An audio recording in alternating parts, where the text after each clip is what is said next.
Hola a todos, es un gusto para nosotros en otro episodio de Tennis Talk Coaches Voices tener con nosotros un magnífico entrenador, un gran líder de tenis.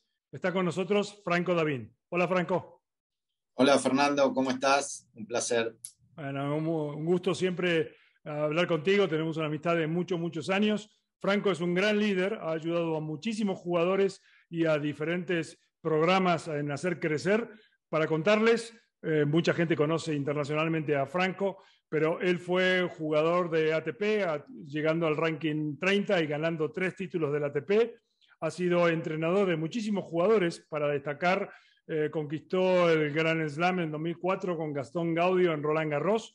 En 2009 con otro jugador también, con Juan Martín del Potro, fue campeón en el US Open. Ha sido entrenador de jugadores como Cristian Garín, Guillermo Coria, Fabio Fognini, Grigor Dimitrov, Kyle Edmund y muchos más. También Franco es entrenador del ATP y es un entrenador reconocido por la GPTCA. Gracias Franco por estar en nuestro episodio, que se trata de conocer la voz de los entrenadores y crear un puente entre el conocimiento y la gente de tenis.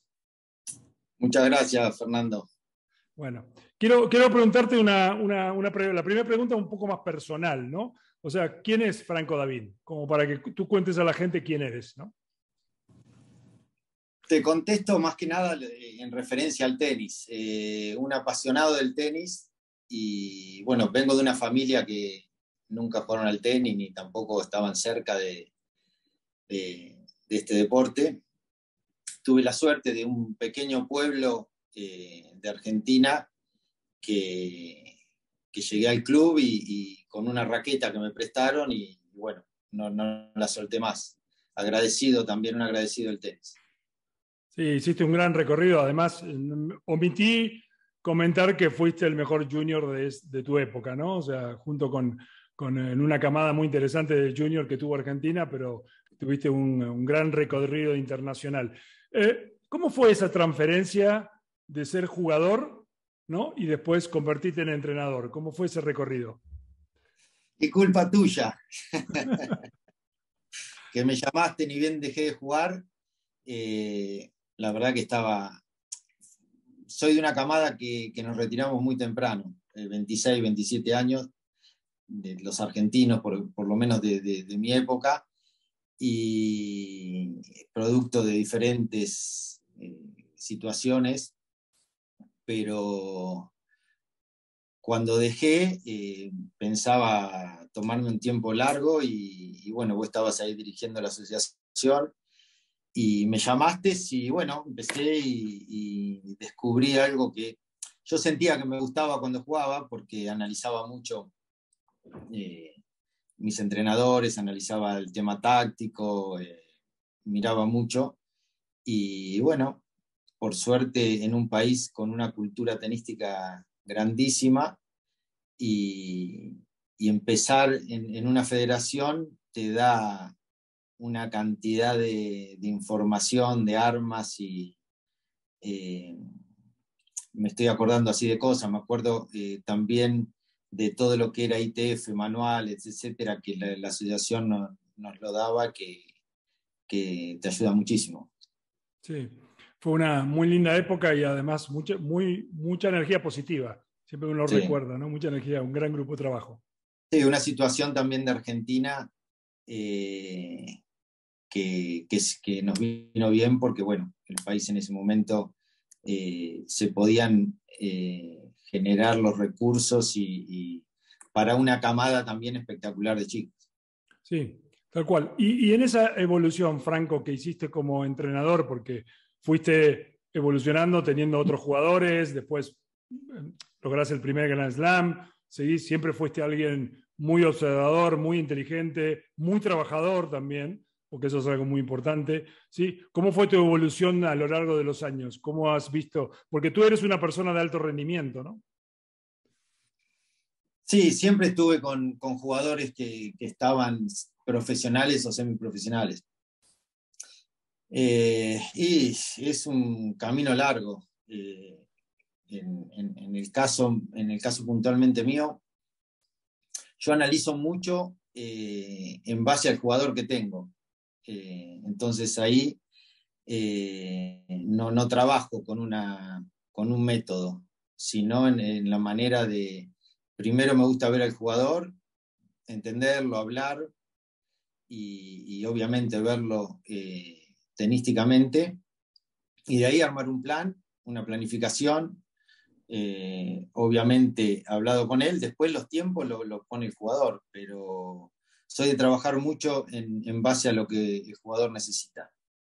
Bueno, y en el proceso, ¿no? De cada jugador es un proyecto.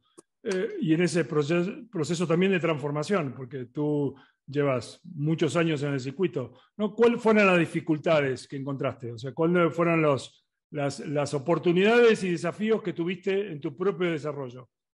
Y yo, en realidad, después te metes en todo, no solo en el tenis, está todo relacionado. Es muy difícil entrenar a un jugador. De hecho, he estado con jugadores 7, 8 años con cada uno, con Gaudio 7, 8 años, con Del Potro lo mismo. Entonces, son chicos que por ahí empiezan a los 18, 19 años y estás hasta los 25 o de los 24 a los 30. Entonces, pasás por cantidad de cosas. Lo que pasa que, bueno, ahora también va cambiando las generaciones, totalmente diferente. Hoy ahí están las redes sociales, en otro momento eran otros problemas, o en el caso de Gastón, que se aburría en los torneos, o en el caso de Juan, que le gustaba volver mucho a Argentina, o te vas metiendo en muchas situaciones. Pero bueno, para mí es importante estar atento a otras cosas. Influyen en el rendimiento. Un jugador que no toma decisiones afuera de la cancha, es difícil que las tome adentro, o bueno, de ese tipo de cosas hay cantidad de cosas que yo me fijo o que podés ir relacionando a medida que el jugador lo vas conociendo, te va contando. Hay muchas veces que vienen con problemas de estructura familiar o peleas, o de hecho en un momento agarré un jugador que enseguida el papá me dijo, necesito recuperar, que me ayudes a recuperar la relación con mi hijo. No sé, de esos temas hay muchísimos. O bueno, cantidad de ejemplos que te puedo dar. Sí, nada, después de tanto recorrido y además también con jugadores de otras culturas, ¿no? ¿Cómo fue la adaptación con esos jugadores? ¿No? Tener jugadores como has tenido Dimitrov búlgaro, Kyle Edmund inglés, ¿cómo fue su proceso? Yo me fijo mucho en de dónde viene el jugador, porque, no sé, por ejemplo, en el caso de los argentinos, yo por lo general les digo que hoy, desde el momento que cambia el circuito, que se juega ya que se eligen los torneos, cuando creo que fue el año 2008-2009, tenés que radicarte en otro lugar, digamos, la vuelta en el jugador sudamericano Argentina, o lo mismo el australiano, das mucha ventaja Claro, de claro. horarios de viajes, en todo sentido, en todo sentido. Entonces, con el que competís vos, le estás dando cantidad de tiempo, de ventaja y de cosas. Entonces, eso es un tema que tuve mucho con Del Potro. Cuando él jugaba era uno de los pocos que no era europeo. Y bueno, todo lo que implica. Nosotros en un momento íbamos a los últimos torneos del año y en ese momento luchaban los puestos por entrar al máster con Tsonga, y nosotros llegamos al torneo el jueves, no me acuerdo si era Viena o Basel, y Tsonga llegó el lunes. Son detalles que se pagan. Entonces, Claro. cuando hoy, viniendo de esos países, se da mucha ventaja si te gusta volver. Después, obviamente, cuando hilás más fino, el sudamericano le gusta el reconocimiento de su gente y le gusta volver a su Claro. casa. Entonces también ahí tenés otra lucha. Después te vas encontrando con situaciones o vivencias de cada uno. Y bueno, pero el europeo creo que es el mejor lugar para vivir, y después Estados Unidos, obviamente. Me acuerdo que en ese momento el único que no era europeo era Nishikori, pero que vivía en la Florida. Entonces, Vive en después Florida. era Roddy, que obviamente americano, y después en un momento estaba Anderson, que también vive en Estados Unidos, o bueno, ni hablar en la época de Hewitt. Los australianos, si querés volver a Australia, también das una ventaja de locos. Sí, sí, hoy se adaptaron más, van a Florida, ¿no? Están en Florida viviendo. Franco, con respecto, si tendrías que describir tus principios de coaching, ¿no? ¿Cuáles serían? ¿Dónde, independientemente que adaptás tu modelo, como bien dijiste antes, a cada jugador, a cada proyecto, pero todos sabemos que sos un gran trabajador, que aplicás mucho, sos muy inteligente, manejas mucho la comunicación. ¿Cómo te describirías como entrenador? Primero, es la honestidad de los dos lados, del entrenador y del jugador. Hay que hacer lo que el jugador te pueda contar, todo lo que siente, y ahí tenés una gran parte de la carrera ganada. Después, como te digo, cada jugador lo tenés que analizar y ver para dónde vas. A mí me gusta toda la parte psicológica, la parte de la educación, para mí es fundamental. Claro. Eso es un tema importantísimo. Ahora estoy trabajando con algunos chicos y se hace muy difícil cuando no van a la escuela. Yo creo que es una locura. Me pasó ahora hace poco de que vino un chico con un entrenador y me dijo, cuando le pregunto si iba a la escuela, 15 años. Él me dijo que no iba. El entrenador directamente me dijo que no, que el chico había dicho que era mucho, que ir a la escuela y entrenar era mucho. Entonces me pareció algo terrible. Yo le pregunté qué es lo que le iba a dar el tenis más que la escuela, y el chico me dijo que le iba a dar plata. Y obviamente que es entendible porque la mayoría de los jugadores y las jugadoras juegan por la plata, pero la pregunta siguiente mía es, le digo, ¿y después qué vas a hacer con la plata cuando ganes, si no vas a la escuela? Claro.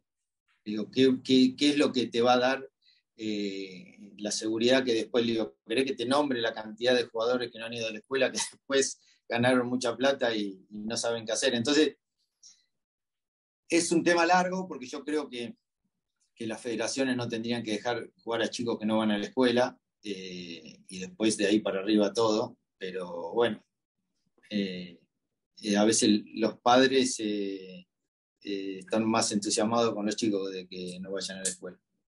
Sí, tal cual. Afortunadamente, gracias también a que el college hoy es una oportunidad, hay mucho más chicos quizás que antes, ¿no? Estudiando para terminar yendo a la universidad, ¿no? Sí, pero bueno, el college hoy está duro. Cada vez, a raíz de lo que acaba de decir, hay mucha gente que se está preparando para eso, y ya hoy entrar a una universidad se requiere ya no solo jugar un poco al tenis, sino ya por varios lados tenés que cerrar un poco todo la estructura. Sí. Franco, tú eres una persona de alto rendimiento, trabajaste también con muchos jugadores top de alto rendimiento, como Juan Martín y muchos otros, y también has enfrentado a los grandes campeones. Vivimos una generación donde Djokovic, Nadal y Federer también han dominado, como en otras épocas eran Agassi, Sampras. Bien, ¿qué crees que hace diferente a los grandes campeones? ¿Qué es lo distintivo de cómo se comportan, cómo piensan, ya comparándolo con los jugadores que juegan bien, pero que no llegan a ese nivel de trascendencia? Y son muchas cosas, pero bueno, acá se dio una cosa de 3, 4 jugadores increíbles, como los que todos sabemos: Federer, Djokovic, Nadal y Murray. En el caso mío, del Potro contemporáneo con ellos, y Gaudio también. Son jugadores que te demuestran todas las semanas algo. Una entrega, un compromiso con lo que hacen, con los equipos. Yo le doy mucha importancia al equipo de trabajo. Y los jugadores por momentos te sorprenden en que no, que arman buenos equipos y de la nada por ahí los desarman y sin necesidad o sin nada. Y vos ves a Rafa que cuida perfectamente a quien entra, a quien sale y los mantiene. Federer, Djokovic, en ese sentido es muy importante, muy, muy importante los equipos. Para mí también creo que el entrenador el otro día lo escuchaba a Gilles Servara hablando de Medvedev y la verdad que ha hecho un trabajo increíble y muchas veces el entrenador se tiene que ocupar de muchísimas cosas no planificadas y el equipo para mí es muy importante. Esto aparte de que son computadoras, porque es raro de que erren una jugada o que no lean un partido o de todo lo que hacen, que lo hacen increíble. Después saben rodearse también de buena gente, de gente que los ayuda, están todo el tiempo buscando mejorar, que eso también me parece increíble. Muy bueno eso. No, el querer aprender, aunque estén arriba, es algo muy importante y están todo el tiempo buscando solucionar o ver cómo. De hecho, vos ves a Nadal tiempo atrás y juega diferente, y Federer también, y están buscando mejoras en la raqueta, en los golpes, asesoramiento con grandes jugadores. La verdad que pocos agujeros dejan libres. Sí. Hay una búsqueda constante, ¿no? Por un lado, siendo humildes para querer seguir aprendiendo y la atención a cada detalle, ¿no? Sí, sí. Aparte, después yo los enfrenté con muchísimos jugadores a ellos. Y siempre, bueno, de hecho ahora estoy en una plataforma que estoy sacando en los próximos meses y doy mucho el ejemplo de los resultados que salen de esos datos, de esa información. Los ejemplos son ellos. Por ejemplo, uno de que Nadal te juega del primer punto al último al 100%, ese es un ejemplo de que todos los puntos valen. Claro. Y de ahí podemos hablar cantidad de cosas. Normalmente el que gana un set es el que más puntos gana. Entonces un chico te dice, sí, pero cuando vas 40-0, el 40-15 no vale. Todos los puntos valen, desde el hecho de que el jugador que gana el set gana más puntos es porque valen todos, si no, no sería así. Después, hay muchas cosas nuevas o que han cambiado con la nueva generación. Hoy no se ven partidos, los chicos no ven partidos de tenis, que para mí es algo muy importante que puedan ver partidos de tenis. En esta camada más antigua es otra cosa. De hecho, también con las redes sociales no han tenido esa cosa tan intensa de estar tan metidos. Si bien las manejan, pero es un poco más relajado, es otro tipo de cosas. Entonces también hay que ir aprendiendo de las nuevas generaciones y un poco por dónde va, porque también hacemos nosotros algunos,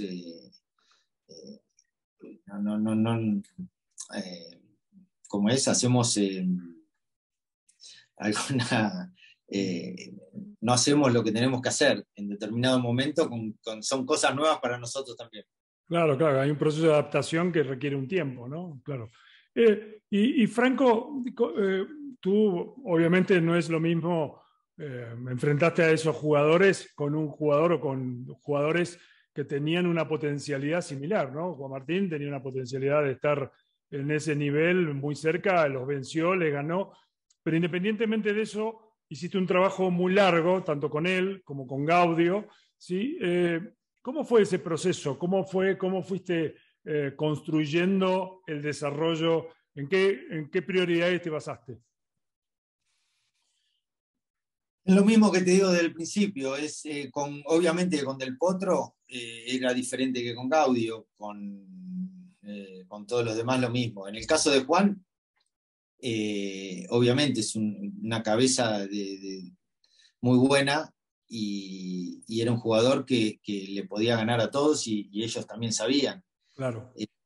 Si bien con una característica física difícil, porque Juan es un jugador muy pesado, de más de 2 metros, entonces también a lo largo del año, jugando 70, 80 partidos, no se hacía fácil, entonces había que hacerle la adaptación a que pueda entrenar durante los torneos, hacer los días libres también que pueda tener una buena preparación y no esperar, ya no era la pretemporada o las semanas de entrenamiento, sino un jugador que te juega 80 días al año, más los días que viaja, más los días que descansa, más tenés que estar entrenando esos días previos, por eso uno lo ve a los que están arriba, a Djokovic, bueno, de hecho esta semana Medvedev, que están preparando a veces en torneos 250 o hasta te diría en torneos un poquito más grandes, están entrenando como si estuvieran sin competencia, porque apuntan obviamente a otra cosa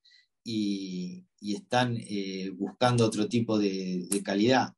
Entonces a Juan había que prepararlo un poco de la misma manera y lo mismo que te decía anteriormente, con el calendario como cambió, a veces te queda, no sé, por ejemplo, Madrid, Roma, Semana Libre, Roland Garros, la del Pasto. Se hace muy difícil volver. Es muy largo, claro. Se hace muy largo y el jugador a veces aguanta, a veces no. Por eso te digo que también tenés que prepararlos para que se puedan ir un largo tiempo, que en el jugador sudamericano cuesta mucho. Sí, definitivamente. Pero bueno, de todas maneras el trabajo habla con creces de los resultados de la evolución del jugador y de lo que hiciste. Cuéntame con respecto a cómo inspirar al jugador. O sea, muchas veces pasa que el jugador gana un resultado, obtiene un resultado que esperaba, gana un torneo. ¿Cómo es el proceso después de llegar a un punto?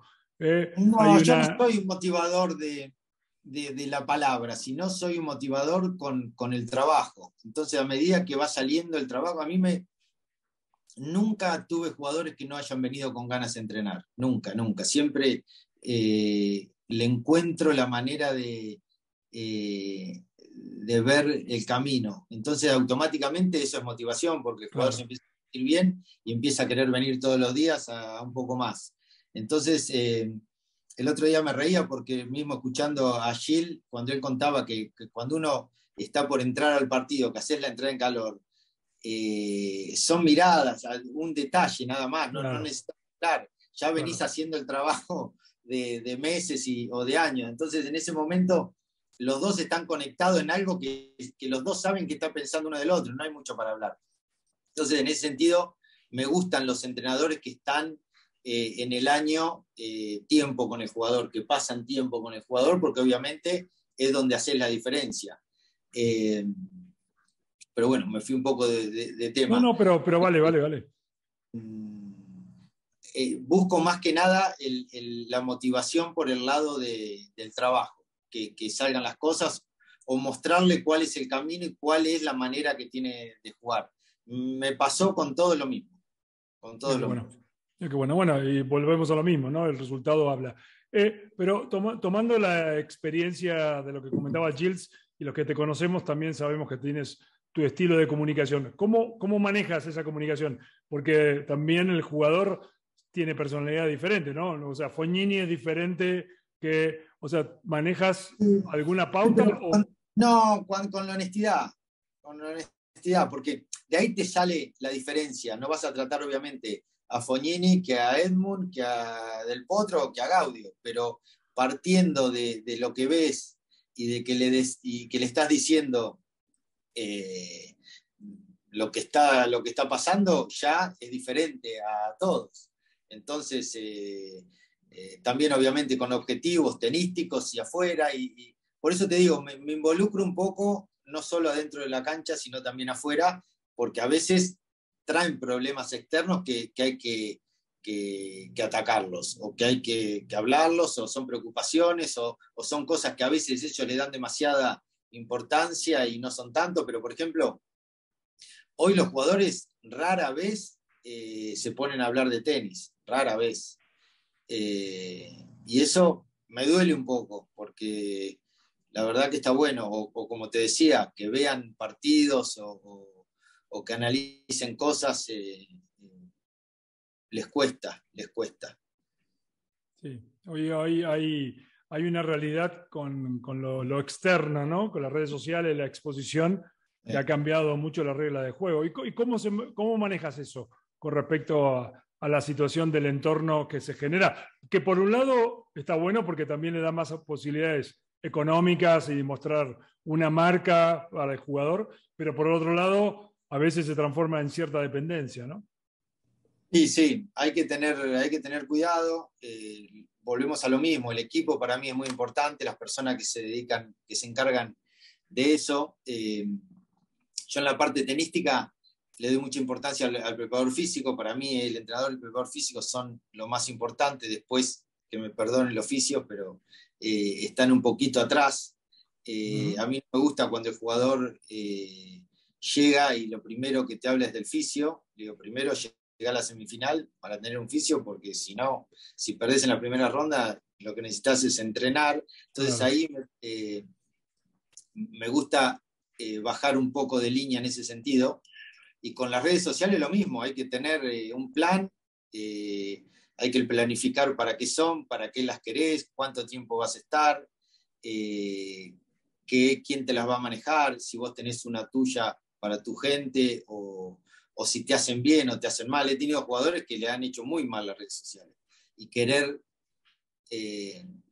tratar de que todo el mundo... sí, agradar, ¿no?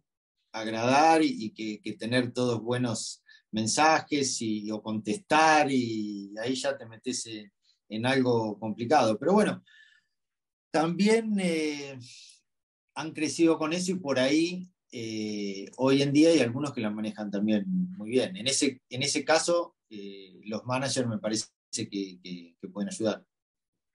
Y además, como bien dijiste, ¿no? Las nuevas generaciones es parte de su entorno, de su ambiente. Nosotros pertenecemos a otras generaciones y hay un proceso de adaptación.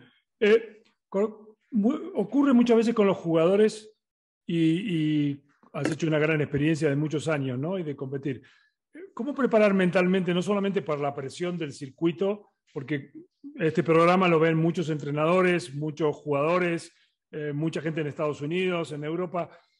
¿Cómo manejar la presión? Y no solamente la presión, sino que muchas veces los jugadores van a ganar muy pocos torneos en comparación de la cantidad de torneos que juegan, ¿no? A veces un jugador va a ganar 10, 12 torneos, por decirte un número, bien, pero resulta que jugó en su carrera 300. Entonces el porcentaje de torneo que gana, si se llama éxito ganar el torneo, es muy bajo. ¿Cómo manejar ese proceso mental? A mí me da mucho resultado en la planificación, digamos, el por qué se entrena esto y para qué. Entonces, cuando vas al torneo, vas a hacer algo que entrenaste, que planificaste. Más que nada en los más chicos, porque he visto muchos chicos de 14, 15, 16 que van a los torneos y no llevan un plan de qué hacer o qué es lo que van a practicar. En esa parte formativa tenés que ir con un plan. En ese sentido, es lo mismo. Yo, después, en base a una planificación, te salta si necesitas mejorar el físico, si necesitas mejorar la parte mental, si necesitas la parte técnica, o qué tipo de puntos, o en qué momento. Yo, por ejemplo, en el caso de Fabio, cuando empecé con él estaba a 42. Entonces, obviamente el objetivo final era que sea top 10, pero el primer objetivo era que esté entre los 20. Él tenía 12 puntos que perdía por partido por enojos. Y le sacamos la cuenta que si él bajaba 5 puntos menos por enojo, se metía 20. Entonces, bueno, esas cosas las hablás, y el jugador, cuando vos vas con cosas objetivas, es mucho mejor. Y la entiende.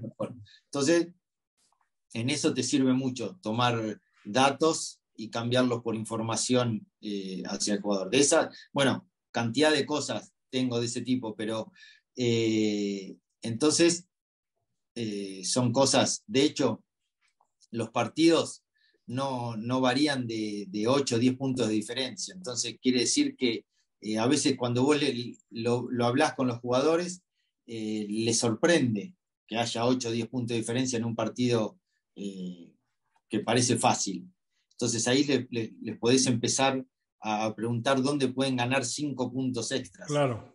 Y ver dónde, y enseguida, desde, no sé, de tal pelota o desde empezar con la entrada en calor mejor hecha para entrar mejor al partido, no sé, lo buscás y empezás a hablar de tenis, que es lo que creo hoy que falta.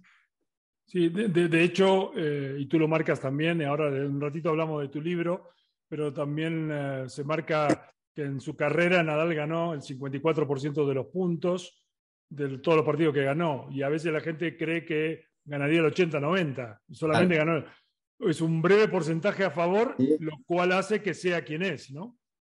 Totalmente, sí, es así. ¿Qué opinas con respecto a la nueva regla del coaching? ¿Qué visión tenés con respecto a la efectividad y si está bien hacerla?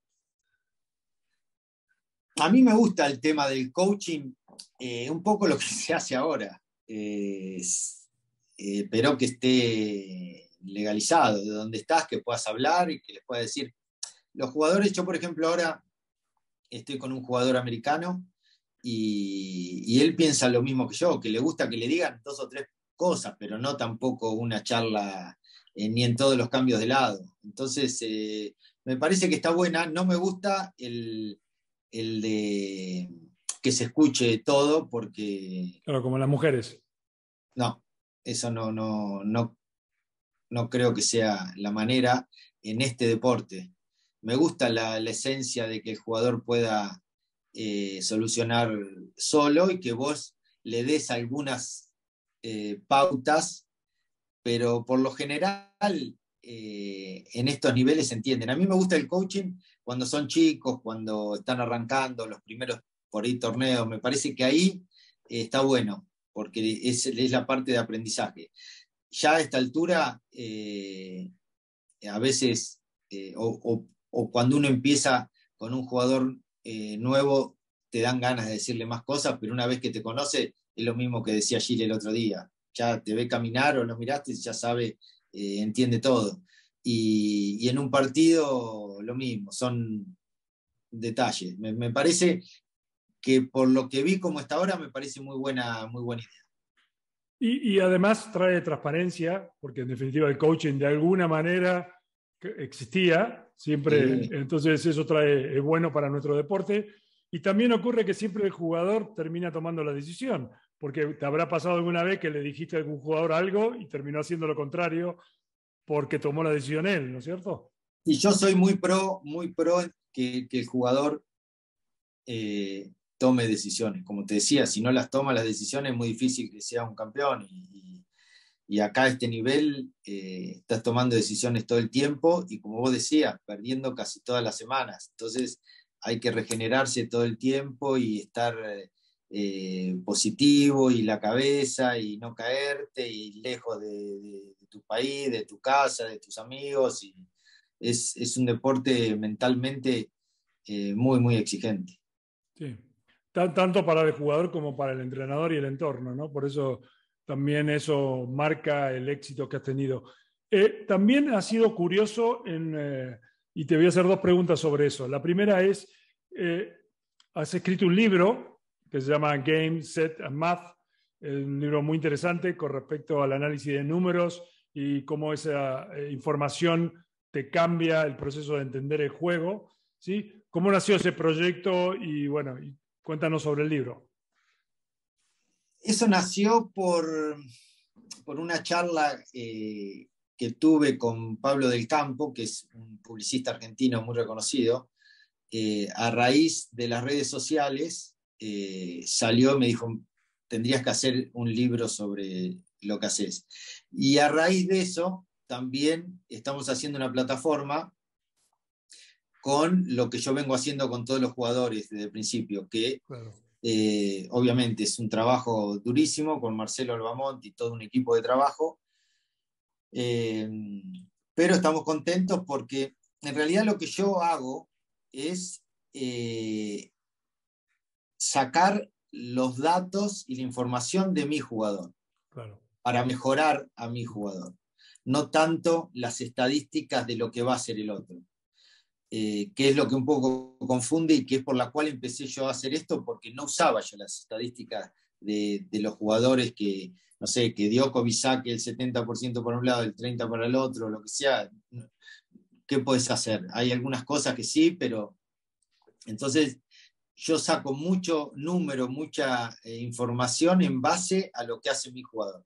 Entonces, como te decía de Fognini en ese caso, de Fabio teníamos cantidad de información, él, en los comienzos de los partidos era lo que a él le costaba, y bueno, de ahí salen trabajos para hacer, o con psicólogo, con físico, con técnico, táctico, con lo que sea. Entonces, es muy interesante y lo que estamos intentando hacer es que no sea solo para el nivel profesional, sino que obviamente si en los profesionales salen cosas para mejorar, imagínate Claro. en general. Así que estoy muy entusiasmado con eso y creo que en el corto tiempo pues ya estar disponible. No, y además es muy importante también porque siempre fuiste muy curioso y también no solamente en el trabajo, sino también de mejorar. Y algo que muestra tus proyectos es que has elevado siempre el nivel de éxito de cada proyecto. O sea, lo has dejado mejor, ¿no? Y una de las cosas que es muy importante en estas épocas, y es por lo cual nosotros creamos The Tennis Talk, es la cultura del compartir, ¿no? La cultura de generar un entorno más positivo para nuestro deporte, para crecer, para entender mejor y que más gente entienda el juego. Al entender el juego, se mejora. Así que qué bueno lo de la plataforma. Sí, tuve la suerte de nacer en un país con una cultura tenística grandísima, con la explosión de Vilas, que también obviamente vos la viviste muy de cerca, y que nos ayudó mucho. La camada para mí, en Argentina hay muchos entrenadores muy buenos, y cantidad, pero la mejor camada de entrenadores creo que fue la que estuvo arriba nuestro, que eran los que estaban en la época que crecieron con Vilas, que eran muchos entrenadores diferentes, pero con toda esa ilusión de aprender, de generar cosas, y eso creo que fue lo que nos hizo a nosotros también apasionados y buscar todo lo que es la información, de mejorar la técnica, de la táctica, y eran todos muy diferentes. Obviamente, no los quiero nombrar porque voy a quedar mal con muchos, pero esa camada de entrenadores creo que hizo que hoy haya tantos en Argentina y sigan apareciendo nuevos jugadores y entrenadores.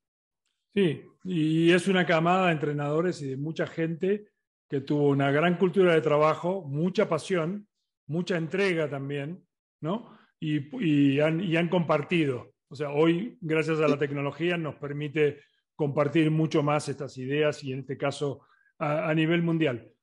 Franco, podemos hablar horas de tenis entre nosotros, pero voy a hacerte las últimas dos preguntas. La primera tiene que ver con los entrenadores. ¿Cuáles crees que los valores que debe tener un entrenador? Porque tú predicas mucho con el ejemplo y si tuviéramos un panel de 200 entrenadores enfrente tuyo, ¿cuál sería lo que vos le recomendarías a cada entrenador que haga? Un poco lo que venimos hablando, ¿viste? De la honestidad primero, que eso automáticamente ya te sale, atrás te sale todo, de ser apasionado de lo que uno hace. Si es así, ya tenés, creo, ganado gran parte del partido, digamos.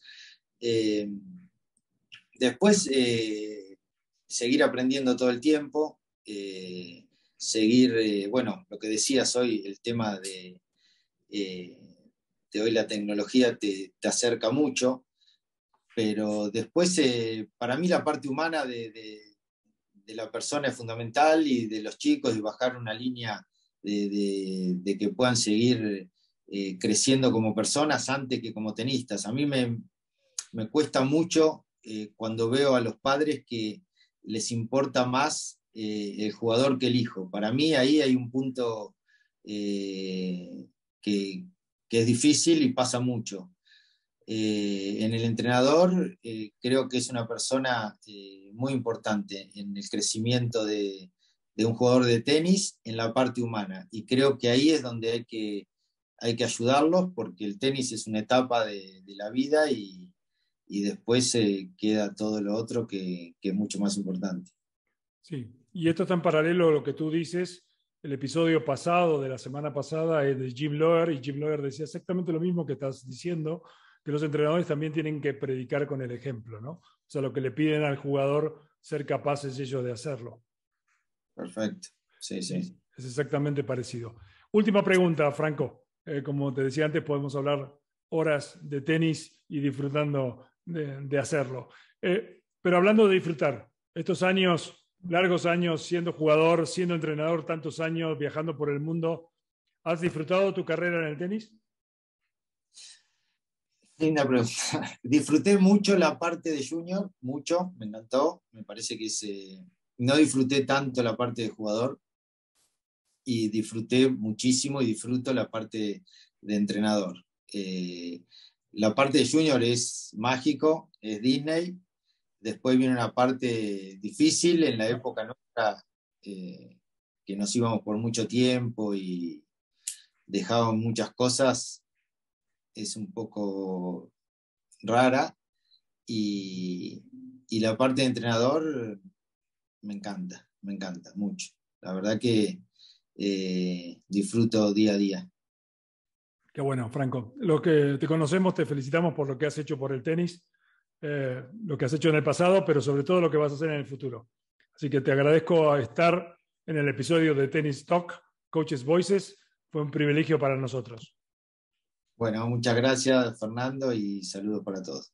Sí, muchas gracias, Franco. Este fue otro episodio de Tennis Talk. Agradecer también a las empresas y organizaciones que hacen posible, GPTCA, Tennis One, Segal Institute, que producen este puente entre ustedes y nosotros, presentando a los mejores líderes, porque queremos generar mayor conciencia y mayor crecimiento en nuestro deporte. Muchas gracias. Otra vez, muchas gracias, Franco. Gracias.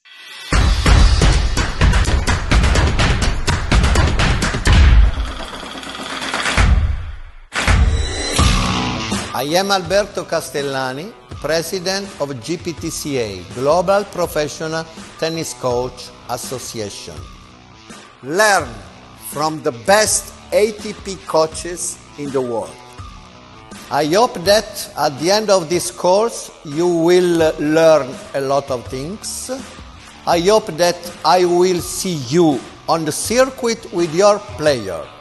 This is the goal.